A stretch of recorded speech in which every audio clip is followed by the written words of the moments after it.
घटनेच्या 10व्या अनुसूचीतील पक्षांतर बंदी कायद्याच्या विलिनीकरणाच्या तरतुदींचा गैरवापर करून आमदार आणि खासदारांचे गट पक्षांतर बंदीच्या कारवाईपासून वाचत असल्याचा मुद्दा उपस्थित करत सर्वोच्च न्यायालयात याचिका दाखल करण्यात आली आहे। ज्येष्ठ वकील कपिल सिब्बल यांनी स्वतः ही याचिका दाखल केली आहे आणि या प्रकरणी सर्वोच्च न्यायालयाने केंद्र सरकारला नोटीसही बजावली आहे। गोवा आणि महाराष्ट्रातील शिवसेना प्रकरणांचे संदर्भ या युक्तिवादादरम्यान इतर प्रलंबित प्रकरणांचा देखील उल्लेख करण्यात आला आहे।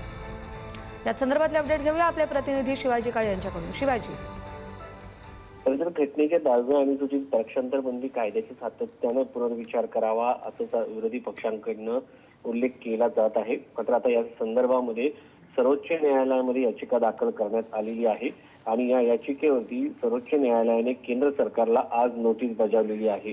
खरं तर आपल्याला माहिती आहे की या अगोदरच सर्वोच्च न्यायालयामध्ये शिवसेना आणि राष्ट्रवादी काँग्रेस पक्षाची एक याचिका प्रलंबित आहे आणि त्या पार्श्वभूमीवरती आज झालेल्या सुनावणी दरम्यान या याचिकांचा देखील उल्लेख करण्यात आलेला आहे। ज्येष्ठ वकील कपिल सिब्बल यांनी स्वतःही याचिका दाखल केलेली आहे। न्यायमूर्ती PS नरसिंहा, न्यायमूर्ती आलोक अराधे यांच्या खंडपीठासमोर आज सुनावणी पार पडली। त्यानंतर न्यायालयाने केंद्र सरकारला नोटीस बजावली आहे।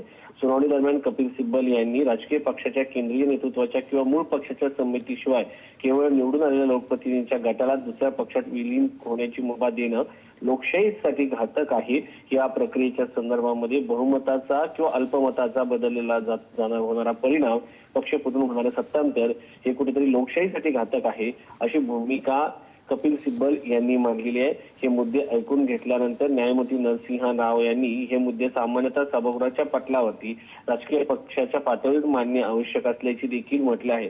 मात्र आता या सगळ्या प्रकरणाच्या संदर्भात सर्वोच्च न्यायालयाने केंद्र सरकारला आपली भूमिका मांडण्यासाठी नोटीस बजावलेली आहे। आता या सगळ्या प्रकरणावरती केंद्र सरकार काय नोटीस बजावतं, हे नोटीसला काय उत्तर देतं हे पाहणं महत्त्वाचं आहे। बरोबर, केंद्र सरकारच्या उत्तराकडे लक्ष असेलच। शिवाजी, तुम्ही असेच जोडलेले राहा। पुढची देखील एक महत्त्वाची बातमी आहे, त्यावर देखील तुमचे अपडेट्स हवेत। एनडीएच्या खासदारांची उद्या एक महत्त्वाची बैठक पार पडणार आहे। सकाळी 9:30 वाजताच्या दरम्यान एनडीएची महत्त्वाची बैठक असेल। या बैठकीत पंतप्रधान नरेंद्र मोदी सगळ्या खासदारांना संबोधित करणार आहेत। संसदेतील बालयोगी सभागृहात ही बैठक पार पडणार आहे। शिवाजी, या बैठकीसंदर्भातले काही अपडेट्स?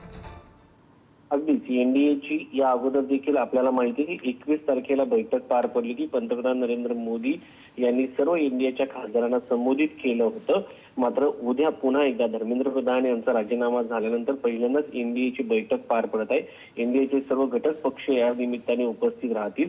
आपल्याला माहिती आहे की जेव्हा हे आंदोलन झालं होतं त्या आंदोलनामधील एनडीएतील महत्त्वाचे प्रमुख घटक पक्ष असणारे तेलुगू देशम पक्ष आणि लोक जनशक्ती पक्षाने आपली उघड नाराजी व्यक्त केली होती। त्यामुळे पुन्हा एकदा ही जी बैठक पार पडत आहे त्या बैठकीकडे या निमित्ताने देशाचं लक्ष लागलेलं असणार आहे। कारण एनसीपी पक्षाने देखील आपली भूमिका ज्या पद्धतीने शिवसेने स्पष्ट केली आहे त्या पद्धतीने स्पष्ट केलेली नाहीये। त्यामुळे एनडीएतील घटक पक्षांना विश्वासात घेण्यासाठी आणि त्यांच्या खासदारांना पंतप्रधान नरेंद्र मोदी या निमित्ताने काय मंत्र देतात हे पाहणं महत्त्वाचं आहे। बरं, धन्यवाद शिवाजी, या दोन्ही बातम्यांसंदर्भात तुम्ही अपडेट दिले त्यासाठी।